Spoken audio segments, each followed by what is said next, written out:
الحمد لله رب العالمين والعاقبة للمتقين والصلاة والسلام على سيد الأنبياء والمرسلين وعلى آله وأصحابه الطيبين الطاهرين أما بعد فأعوذ بالله من الشيطان الرجيم بسم الله الرحمن الرحيم وأنيبوا إلى ربكم وأسلموا له من قبل أن يأتيكم العذاب ثم لا تنصرون واتبعوا أحسن ما أنزل إليكم من ربكم من قبل أن يأتيكم العذاب بغتة وأنتم لا تشعرون صدق الله العظيم الصلاة والسلام عليك يا رسول الله الصلاة والسلام عليك يا حبيب الله الصلاة والسلام عليك يا نبي الله الصلاة والسلام عليك يا نور الله وعلى آلك وأصحابك يا حبيب الله صلى الله تعالى عليك وسلم میرے پیارے آقا صلی اللہ تعالی علیہ وسلم کے پیارے دیوانوں، سنی دعوت اسلامی کے ہفتہ واری سنی اجتماع میں آج کے موضوع سے متعلق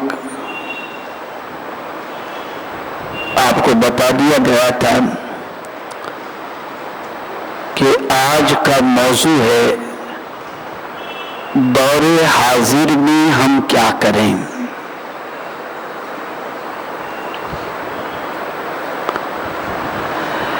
ایک ہنگامہ محشر ہو تو اس کو بولیں،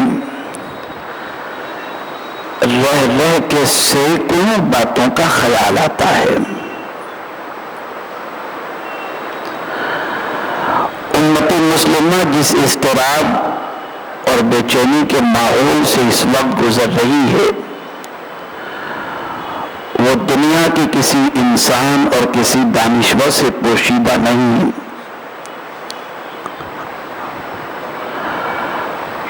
ہر مسلمان جہاں کہیں بھی ہے بے چین نظر آتا ہے، بے قرار نظر آتا ہے،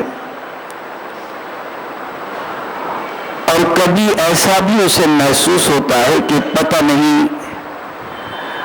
ہمارا مستقبل کیسا ہوگا، آنے والے دن ہمارے ساتھ کیا سلوک کریں گے، اور ہمارے حق میں آنے والے دن بہتر ہوں گے یا برے ہوں گے، ہم نہیں جانتے۔ کبھی مسلمان یہ کہتا بھی دکھائی دیتا ہے کہ یار پہلے بہت اچھی پوزیشن تھی، اب حالات خراب ہیں۔ کوئی مالی اعتبار سے کہتا ہے، کوئی سیاسی اعتبار سے کہتا ہے، کوئی معاشرتی اعتبار سے کہتا ہے، ہر اعتبار سے مسلمان یہ کہتا ہے کہ پہلے دن اچھے تھے، اب حالات خراب سے خراب ہوتے جا رہے ہیں۔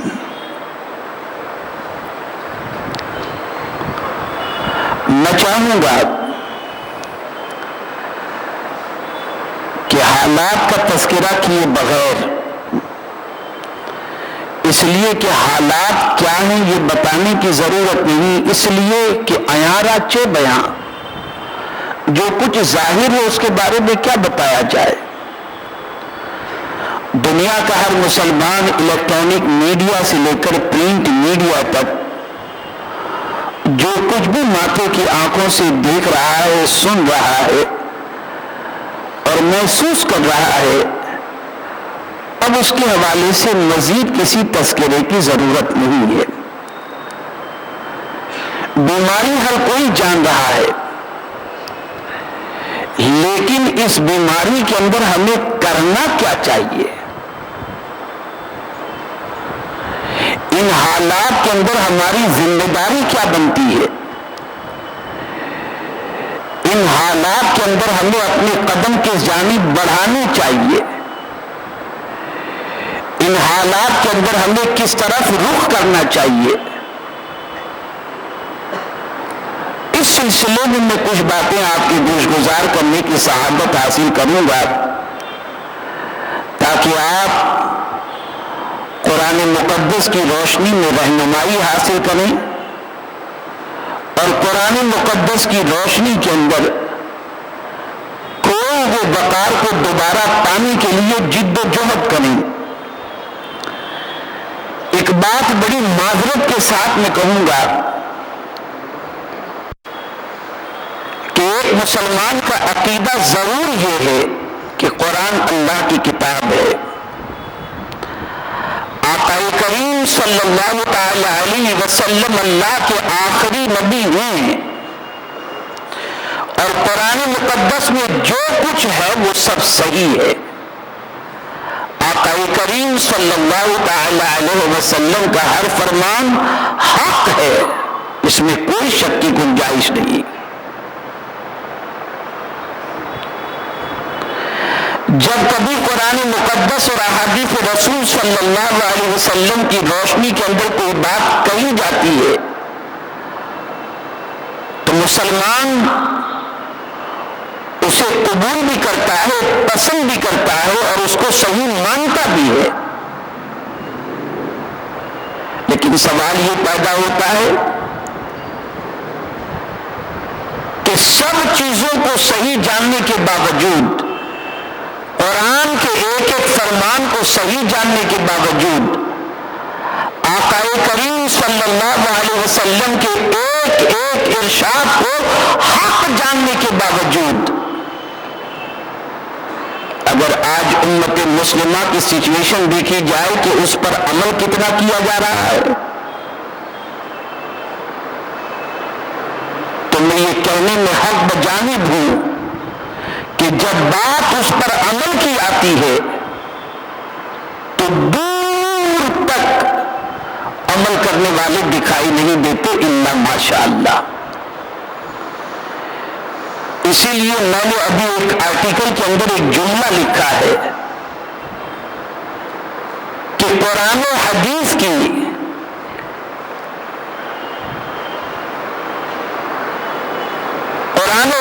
کو سن کر صرف لذت پانے سے کام نہیں چلے گا، بلکہ قرآن و حدیث پر عمل کرو گے تو اللہ عزت عطا فرمائے گا۔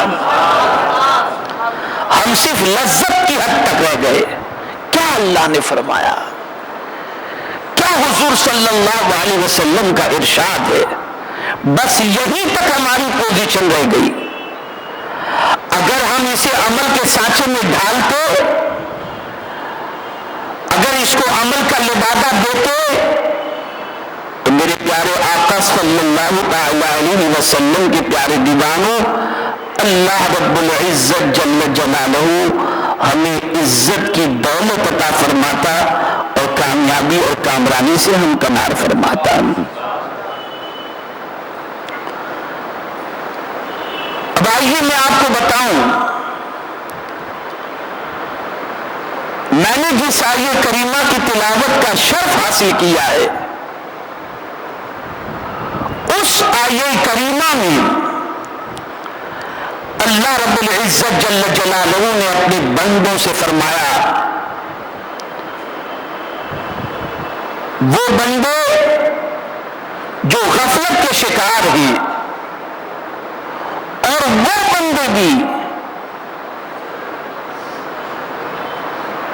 جن کی زندگی، جن کی صبح و شام، جن کے عادات و اطوار اگر اس کا جائزہ لیا جائے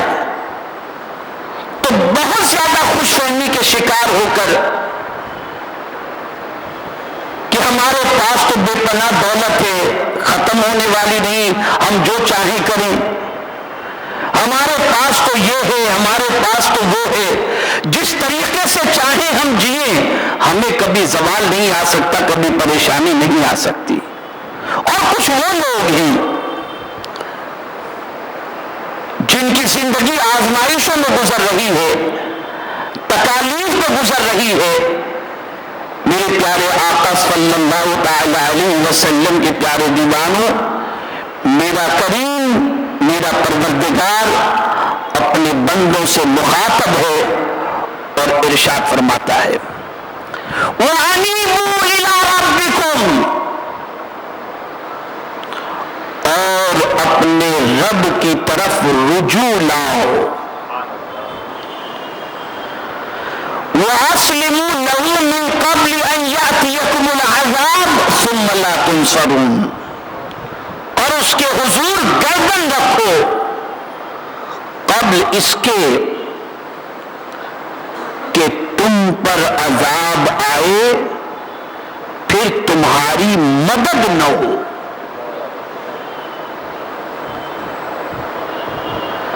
آج مسلمان یہ کہہ رہا ہے کہ اللہ کی مدد کب آئے گی؟ آج مسلمان یہ کہہ رہا ہے کہ ہم کلمہ پڑھنے والے، ہم روزہ رکھنے والے، ہم نماز پڑھنے والے ان مصیبتوں میں گرفتار کیوں ہیں؟ تو مصیبتوں کو دیکھنے سے پہلے ذرا اپنے اعمال کا بھی تو ہم جائزہ لیں کہ ہماری زندگی کیسے گزر رہی ہے، ہماری صبح و شام کیسے گزر رہی ہے، ہم اپنے رب سے کتنے قریب ہیں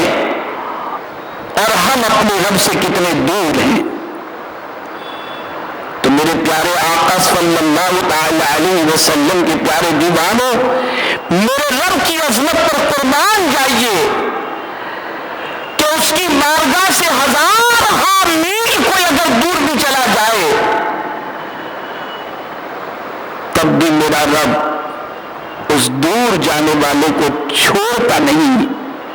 بلکہ اپنے بندے سے کہتا ہوا انیبوا الی ربکم، اور اپنے رب کی طرف رجوع لاؤ، کسی اور کی طرف تمہیں نہیں بلایا جا رہا، رجوع لاؤ، پلٹ آؤ۔ کس کی طرف پلٹ آؤ؟ تمہارے رب کی طرف، تمہارا ہی تو رب ہے، تمہارا پالنے والا ہے، تمہارا معبود برحق ہے، احکم الحاکمین ہے۔ دنیا کا نظام اگر دیکھا جائے تو اگر کوئی انسان کسی کے ماتحت ہے اور پھر اسے چھوڑ کر کے بھاگ جائے، دور چلا جائے، اور پھر وہ اگر پلٹ کر کے آئے تو اسے کہا جاتا اب تیری ضرورت نہیں، تو جا یہاں سے۔ لیکن میرے رب کی عظمت پر قربان جائیے، اگر کوئی اس کی طرف پلٹ کر کے آتا ہے تو اس آنے والے کو میرا رب فرماتا ہے میرے بندے اگر تو ایک بالشت بڑھے گا تو میری رحمت ایک ہاتھ تیرے استقبال کے لیے بڑھے گا، اگر تو چل کر کے آئے گا تو میری رحمت دوڑ کر تیرا استقبال کرے گی۔ میرے بندے تجھے مایوس ہونے کی ضرورت نہیں، میں تیرا رب ہوں، آجا پلٹ کر میری طرف، تو جب آئے گا تو کوئی بھی عزت میں تجھے عطا کر دوں گا، کھویا ہوا وقار میں تجھے عطا کر دوں گا، تیری ہر پریشانی کا علاج میں تجھے عطا کر دوں گا، اور ہر مصیبت اور غم سے تجھے رہائی میں عطا کر دوں گا۔ تو رب فرماتا ہے پلٹ آؤ، اپنے رب کی طرف، کسی اور کی طرف نہیں بلا رہا، اپنے رب کی طرف آ جاؤ۔ رب تمہارا ہے، رحمان و رحیم ہے، عزت اس کے دست قدرت میں ہے، رزق اس کے دست قدرت میں ہے، زندگی اس کے دست قدرت میں ہے، موت اس کے دست قدرت میں ہے، پلٹ آؤ اس کی طرف۔ میرے پیارے آقا صلی اللہ تعالی علیہ وسلم کی پیارے دیوانوں،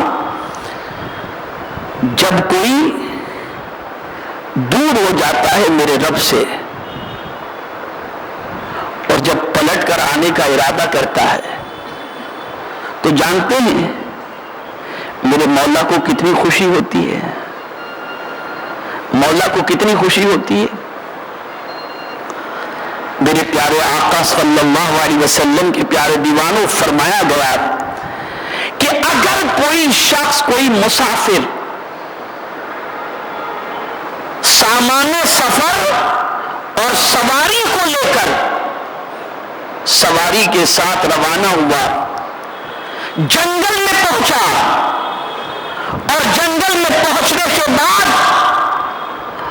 اپنی سواری کو باندھ دیا اور پھر ایک درخت کے نیچے وہ سو گیا، جب آنکھ کھلی تو جنگل میں اسے اپنی سواری نظر نہیں آ رہی، سواری چلی گئی۔ اب آپ مجھے بتائیے کہ جب اس انسان کی جنگل کے اندر سواری غائب ہو جائے گی تو اس کی طبیعت پر کیا گزرے گی کہ میں کہاں جاؤں، میں کیا کروں؟ ایسے میں وہ اپنی سواری کی تلاش میں نکلے گا، جنگل میں کبھی ادھر کبھی ادھر، کبھی بھاگ رہا ہے، کبھی دوڑ رہا ہے، کبھی چل رہا ہے، دور تک دیکھ رہا ہے، یہاں تک کہ چلتے چلتے اپنی سواری کو تلاش کرتے کرتے وہ تھک گیا اور تھکنے کے بعد ایک درخت کے سائے میں سو گیا۔ آنکھ لگ گئی، جیسے ہی اس شخص کی آنکھ کھلی تو کیا دیکھتا ہے؟ اس کی سواری سامنے کھڑی ہے۔ اب آپ مجھے بتائیے کہ جب وہ سواری کو دیکھے گا تو کتنا خوش ہوگا۔ میرے آقا فرماتے ہیں جس طریقے سے کوئی بھی سواری مسافر کو مل جائے، اس سے جتنی مسافر کو خوشی ہوتی ہے اس سے کئی گنا زیادہ کوئی خدا سے دور ہونے والا بندہ پلٹ کر خدا کی طرف آتا ہے تو میرے مولا کو خوشی ہوا کرتی ہے، وہ خوش ہوتا ہے۔ کہاں بھاگو گے اس سے؟ خدا سے دور ہو کے ہم نے کیا پا لیا؟ خدا سے فاصلہ بڑھا کر کے ہم نے کیا پا لیا؟ اللہ عز و جل کے فرمان سے دوری اختیار کر کے ہم نے اپنی زندگی کے اندر کون سا سکون پا لیا؟ دنیا کا انسان یہ تصور کرتا ہے، مسلمان یہ سوچتا ہے گناہ کرو، نافرمانی کرو، کل سے سنور جائیں گے، پرسوں سے سنور جائیں گے، نرسوں سے سنور جائیں گے، حج کر کے آ کر سدھر جائیں گے، عمرہ کر کے آ کر سنور جائیں گے۔ نہیں، میرا مولا فرماتا ہے وَأَنِیبُوا إِلَىٰ رَبِّكُمْ، تمہارے رب کی طرف رجوع لاؤ۔ یہ نہیں فرمایا کہ نماز، روزہ، حج و زکات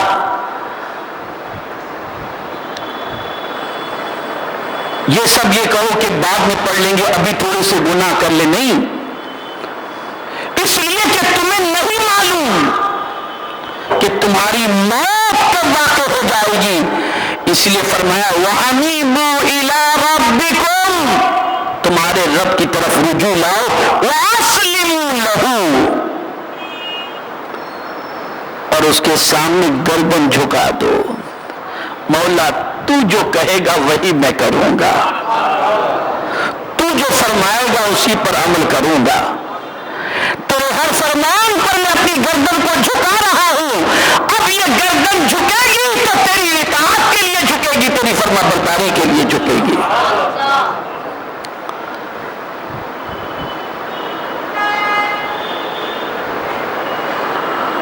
اگر کوئی شخص اللہ سے دور بھاگ کر اس کے سامنے سر تسلیم خم کیے بغیر یہ تصور کرتا ہو کہ اللہ کے عذاب سے وہ بچ جائے گا، تو میرا رب فرماتا ہے من قبل ان یأتیکم العذاب ثم لا تنصرون، قبل اس کے کہ تم پر عذاب آئے اور پھر تمہاری مدد بھی نہ ہو۔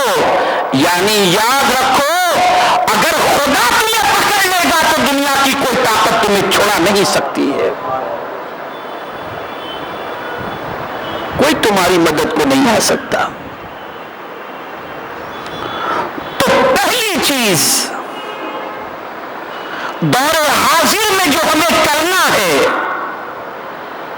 آج کی سچویشن میں جو ہماری ذمہ داری ہے، وہ یہ ہے کہ ہم نے نفس کی پیروی کی، گناہوں کی طرف ہم چلے،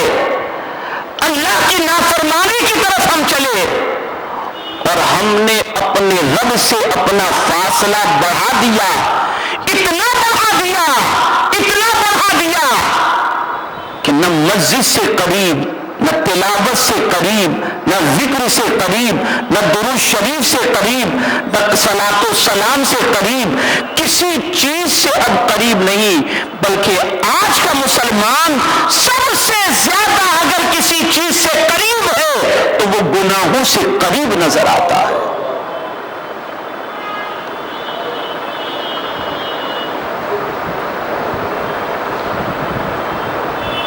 مجھے بتاؤ، جس قوم کا مزاج ایسا ہو کہ دنیا کے کئی مسلم ممالک کی تباہی کے باوجود آج اس کا سیریل دیکھنا نہ چھوٹتا ہو، آج اس کا گناہ کرنا نہ چھوٹتا ہو، آج اس کی عیاشی نہ چھوٹتی ہو، آج اس کی دغابازی نہ چھوٹتی ہو، آج اس کی عیاری و مکاری نہ چھوٹتی ہو، آج خدا کی نافرمانی کے اندر آگے نکلنے کی وہ قوم کوشش کر رہی ہو، اس قوم کو اللہ کیسے عزت عطا فرمائے گا اور کیسے شعور عطا فرمائے گا، کیسے کامیابی عطا فرمائے گا؟ تو پہلا کام، سب اپنے اپنے اعتبار سے بتاتے ہیں، سب کی اپنی اپنی رائے ہے، سب کی طرف سے نشاندہی ہے، میں آپ کو قرآن کی روشنی میں بتا رہا ہوں، پلٹ آؤ اپنے رب کی طرف۔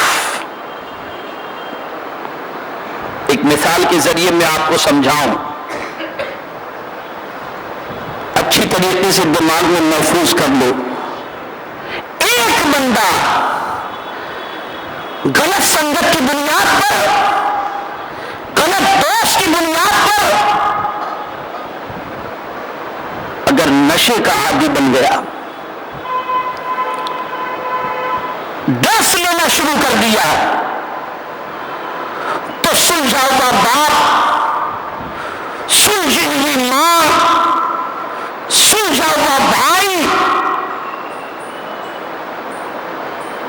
اپنے بھائی کو، اپنے بیٹے کو تاکید کرے گا کہ اس کے ساتھ مت بیٹھنا، اس لیے کہ یہ نشے کا عادی ہے، کہیں تو بھی نشے کا شکار نہ ہو جا۔ اچانک کسی عالم کی گفتگو سن کر، کسی داعی دین کی بات سن کر، اس کے سمجھانے پر وہ نشے کا عادی توبہ کر لیتا ہے، چھوڑ دیتا ہے نشہ،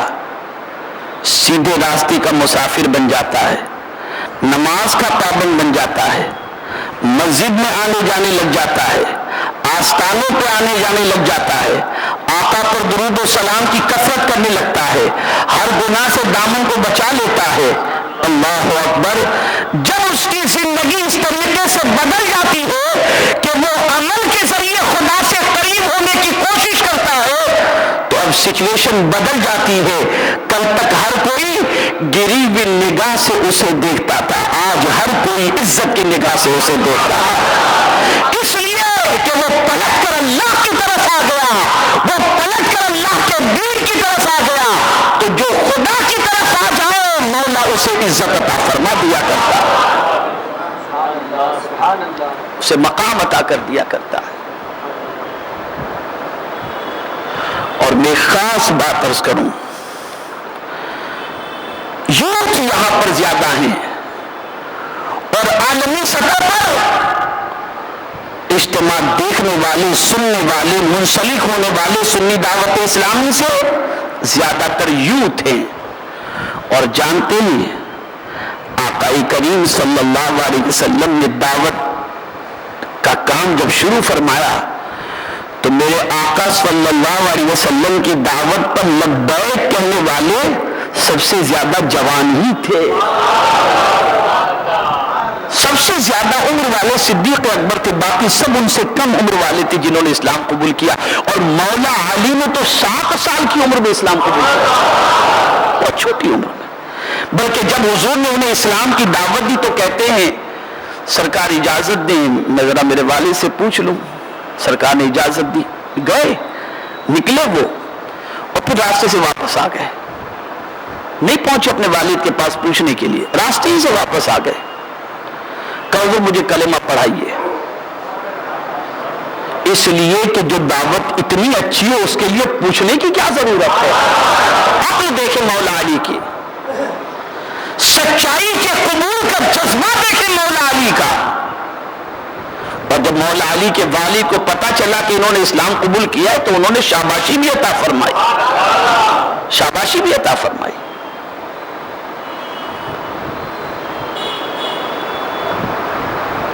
تو آقا کریم صلی اللہ علیہ وسلم کی دعوت قبول کرنے والے یوتھ تھے، نوجوان تھے۔ اے رسول اعظم صلی اللہ علیہ وسلم کے دیوانوں، پھر ہم نے دیکھا، آپ نے دیکھا کتابوں میں کہ انہی نوجوانوں نے وہ انقلاب برپا کیا کہ پوری دنیا کو انہوں نے امن کا گہوارہ بنا دیا۔ اسی لیے حضور مفکر اسلام کا ایک قول بڑا پیارا ہے کہ جس قوم کے جوان سدھر جاتے ہیں وہ قوم سدھر جایا کرتی ہے۔ میں نے میر عبدالواحد بلگرانی رحمۃ اللہ تعالی علیہ کے آستانے پر ایک بورڈ لکھا ہوا دیکھا جس میں سلطان صلاح الدین ایوبی کا ایک قول لکھا ہوا تھا۔ سلطان صلاح الدین ایوبی نے یہ فرمایا تھا کہ کسی قوم کو تباہ کرنا ہو تو اس قوم پر ایٹم بم برسانے کی ضرورت نہیں، اس قوم کے نوجوان کو عیاش کر دو، وہ قوم برباد ہو جائے گی۔ دیکھ لو ہماری نوجوان نسلوں کو، رات کی تاریکی میں وہ کیا کر رہی ہے،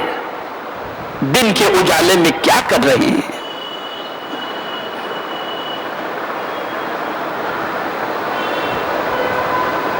ضرورت اس امر کی ہے کہ پلٹ آؤ اپنے رب کی طرف اور اس کے حکم کے سامنے سر جھکا دو، تمہیں عزت بھی ملے گی اور سکون بھی ملے گا، دونوں چیزیں ملیں گی۔ ورنہ یاد رکھو اس کی طرف سے اگر عذاب آیا تو تمہیں عذاب سے کوئی بچا نہ سکے گا اور نہ کوئی تمہاری مدد کر سکے گا۔ اب پھر دوسری بات فرمائی گئی اور اسے بھی ذہن میں رکھو، ایک تو پلٹ آنے کی بات، دوسرا اس کے حکم کے سامنے سر جھکانے کی بات، اور تیسری چیز وَاتَّبِعُوا أَحْسَنَ مَا أُنزِلَ إِلَيْكُمْ مِنْ رَبِّكُمْ، اور اس کی پیروی کرو جو اچھی سے اچھی تمہارے رب سے تمہاری طرف اتاری گئی۔ یعنی اگر پیروی کرنا ہے تو جو اچھی سے اچھی چیز ہے، اچھی سے اچھی کیا ہے؟ اللہ کی کتاب ہے، اس کی پیروی کرو۔ اچھی سے اچھی اللہ کی کتاب جو تمہارے رب کی طرف سے نازل ہوئی اس کی پیروی کرو۔ اچھے سے اچھے میرے مصطفیٰ ہیں ان کی پیروی کرو، اس لیے کہ قرآن کی پیروی کرنا ہو تو قرآن پر عمل کرنے والے مصطفیٰ کو دیکھنا ہوگا۔ انہوں نے چل کر بتایا کہ وہ کتاب کھلی ہوئی کتاب ہے، اور اس پر عمل کرنے کا سلیقہ سیکھنا ہو تو میری زندگی تمہارے سامنے نمونے کے طور پر۔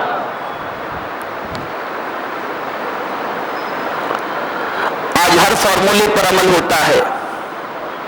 ہر کتاب کو پڑھا جاتا ہے، ہر کتاب کے ڈائریکشن کو سوچا جاتا ہے کہ اس کو فالو کیا جائے،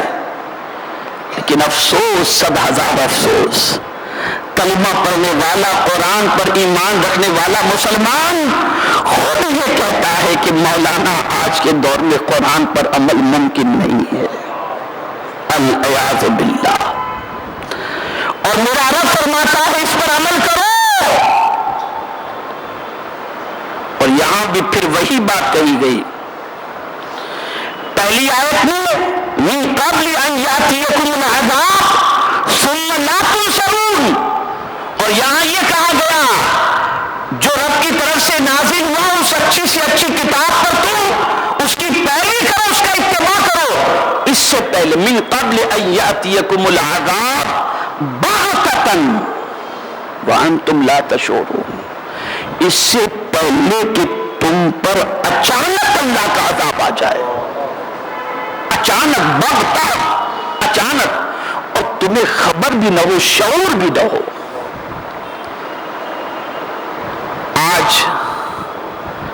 یہ اچانک دنیا میں زلزلے نہیں آ رہے،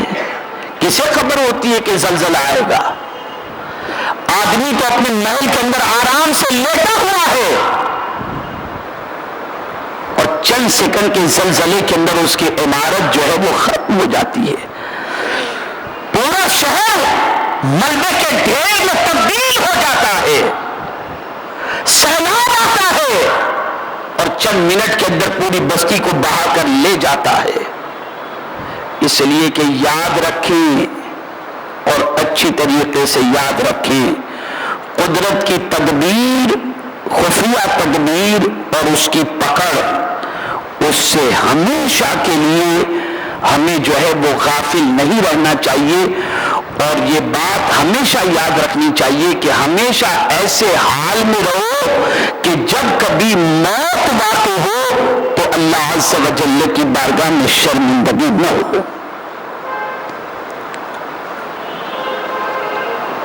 میرے پیارے آقا صلی اللہ تعالی علیہ وسلم کے پیارے دیوانوں، تو آج کی گفتگو کے اندر آپ کو یہ بات خاص طور پر ذہن میں رکھنی ہے کہ دور حاضر میں آج کے سبق کے طور پر، ابھی اور اس پر انشاءاللہ گفتگو ہوگی، دور حاضر میں آج کے سبق کے طور پر تین چیزوں کو خیال میں رکھنا ہے۔ اللہ کی طرف رجوع کرو، اس کے حکم کے سامنے سر جھکا دو، اور اس کی نازل کردہ کتاب قرآن مقدس کا اتباع کرو۔ یہ تین چیزیں،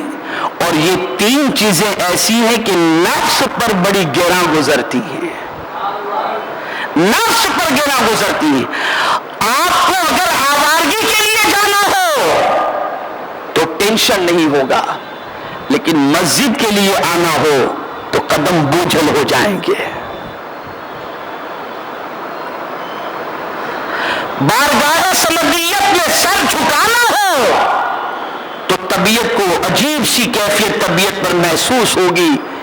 لیکن گناہ کے دروازے پہ دستک دینا ہو تو انسان کو دقت نہیں ہوتی۔ اور قرآن پر عمل کی بات آئے تو انسان چوچرا کرنے لگتا ہے۔ خاص طور پر ایک بات عرض کروں کہ آج کے دور کے اندر انسان کو اگر کہا جائے کہ حلال کھاؤ اور حرام سے بچو، تو آج کے مسلمان کی سچویشن یہ ہو جاتی ہے کہ مسلمان مسجد تو چلا جائے گا کسی حد تک، روزے تو رکھ لے گا کسی حد تک، عمرہ تو کر لے گا کسی حد تک، حج تو کر لے گا کسی حد تک، کسی غریب کو دے بھی دے گا کسی حد تک، لیکن حرام سے بچنے کی بات آئے گی جی تو ساری پرہیزگاری کا جنازہ نکل جائے گا، وہاں ڈھیر ہو جائے گا کہ اگر میں جھوٹ نہیں بولوں گا تو اتنا پروفٹ نہیں ہوگا، جہاں منفعت آئی کہ پھر اس کے بعد اس کا معاملہ ختم ہو جاتا ہے۔ اس لیے ضرورت صبر کی ہے کہ ان تین چیزوں کا خیال رکھا جائے۔ اور آئندہ اجتماع میں اللہ کے عذاب سے بچانے والی دو چیزوں کا تذکرہ کروں گا انشاءاللہ۔ اللہ کے عذاب سے بچانے والی دو چیزوں کا تذکرہ، یوں سمجھیں کہ اللہ کے عذاب سے امن دینے والی چیزیں کیا ہیں، اسے میں قرآن کی روشنی میں انشاءاللہ آپ کے سامنے پیش کروں گا۔ اب یہاں ایک اور بات عرض کر دوں، اگر کوئی کہو اللہ کی طرف پلٹ کر آؤ، رجوع لاؤ اللہ کی طرف، تو پھر یہ درود شریف کی محفل کی کیا ضرورت ہے، آقا پر سلام پڑھنے کی کیا ضرورت ہے، آقا کو پکارنے کی کیا ضرورت ہے؟ تو میرے پیارے آقا صلی اللہ علیہ وسلم کے پیارے دیوانوں، قرآن نے واضح لفظوں میں کہہ دیا من یطع الرسول فقد اطاع اللہ، جس نے رسول کی اطاعت کی اس نے اللہ ہی کی اطاعت کی ہے۔ اگر کوئی حضور کی طرف بڑھتا ہے تو مصطفیٰ کی طرف بڑھنا در حقیقت خداوند قدوس جل جلالہ کو پا لینے کے مترادف ہے، اس لیے کہ قرآن کی ایک آیت واضح لفظوں میں کہتی ہے وَلَوْ أَنَّهُمْ إِذ ظَّلَمُوا أَنفُسَهُمْ جَاءُوكَ فَاسْتَغْفَرُوا اللَّهَ وَاسْتَغْفَرَ لَهُمُ الرَّسُولُ لَوَجَدُوا اللَّهَ تَوَّابًا رَحِيمًا، اللہ کو پالو گے اس حال میں کہ وہ تواب الرحیم ہے۔ تو میرے پیارے آقا صلی اللہ علیہ وسلم کے پیارے دیوانوں، درود شریف کی کثرت یہ بھی اللہ کے رسول صلی اللہ علیہ وسلم سے قربت کا ذریعہ ہے، اور جو حضور سے قریب ہو جائے اسے پروردگار جل جلالہ اپنے قرب کی دولت عطا فرما دیتا ہے۔ تو آج اس بات کو ذہن میں رکھیں، تین چیزیں ذہن میں محفوظ کر لیں، اللہ کی طرف دوڑو، اس کی طرف پلٹ آؤ، اس کے حکم کے سامنے سر جھکا دو اور قرآن کی پیروی کرو۔ یہ تین چیزیں اختیار کریں گے تو اللہ عز و جل ہمیں اچانک کی پکڑ اور سخت عذاب سے محفوظ رکھے گا، اور ساتھ ہی ساتھ قرآن مقدس کے اندر اور بہت سارے نسخے اور بہت سارے طریقے ایسے آئے جس کی وجہ سے اللہ عز و جل مصیبتوں کو ٹال دیتا ہے اور امان عطا کرتا ہے، امان عطا کرتا ہے، مصیبتوں کو ٹال دیتا ہے۔ چونکہ آپ جانتے ہیں کہ آج دنیا بھر میں درود شریف کا اہتمام کیا گیا ہے، اور یوم درود کے طور پر آج سب جگہ پر کثرت سے درود شریف کا ورد کیا گیا۔ میں آپ کو بتاؤں گا تو آپ کو خوشی ہوگی کہ الحمدللہ سنی دعوت اسلامی کے اجتماعات کا معاملہ ہو یا مبلغین کا معاملہ ہو یا اسکول پڑھنے والے بچوں کا معاملہ ہو، کوشش یہ کی جاتی ہے کہ کثرت سے درود شریف کا سب کو عادی بنایا جائے۔ میں آپ کو بتاؤں الحمدللہ جامعہ ہیرا اور ہیرا انگلش اسکول جو ہماری مہاپولی میں ہے، کم و بیش 30 بسوں سے بچے اس اسکول میں پڑھنے کے لیے آتے ہیں، 2000 سے زائد طلباء ہیں۔ آپ جانتے ہیں ہر بچہ اسکول کی بس میں بیٹھ کر 100 مرتبہ درود شریف پڑھتا ہے۔ روزانہ بچوں کی طرف سے میرے آقا کی بارگاہ میں 2 لاکھ درود شریف کا تحفہ پیش کیا جاتا ہے۔ اسی طریقے سے ماہ ربیع النور میں 1 تاریخ سے لے کر ربیع الاول کی 12 تاریخ تک سنی دعوت اسلامی کا لیگل SDI انفو جو واٹس ایپ گروپ ہے، اس کے اندر درود شریف کے ختم کے حوالے سے لوگوں کو تاکید کی جاتی ہے کہ آپ جتنا درود شریف پڑھیں